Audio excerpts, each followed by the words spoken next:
Kemudian orang mimpi itu, kenapa Nabi mengatakan an-naumu ahul maut? Tidur itu saudara dengan mati. Itu persis ketika orang mati itu bisa melihat ke dunia dan juga bisa melihat ke alam akhirat. Kalau orang mati itu disiksa di alam kubur, ada mengatakan mana dia rasakan jasadnya sudah hancur. Bagaimana dengan orang tidur yang mimpi dipukul? Tidak ada yang menyentuhnya, tapi badannya merasakan sakit, padahal tidak ada yang menyentuh. Dia tidur di atas kasur. Artinya apa? Ketika ruhmu tersiksa, jasadmu akan merasakan sakit. Itulah dalil asap kubur yang paling kuat, yang banyak orang tidak bisa terima. Makanya Nabi ambil analogi itu an-naumu akhul maut.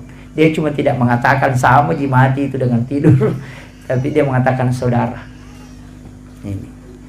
Kan itu kuncinya. Orang tidur itu hanya 5 menit, tapi bisa bolak-balik dari Jakarta. Ketika dia bermimpi, dari Jakarta tadi pernah naik pesawat itu 4 jam. Kan gitu. Artinya dalam waktu yang singkat dia bisa memasuki alam yang lama, tapi dia hanya tidur 5 menit. Itulah kenapa Guru Tak Kiai Jadul Rahman Ambo Dale ketika ditanya oleh Guru Tak Pak Kiai Sanusi Baco, dari mana kau mengambil dalil ini? Karena Guru Tak Kiai Jadul Rahman Ambo Dale, dia mengatakan 6 tahun saya ngaji kitab Al-Um sama Imam Syafi'i.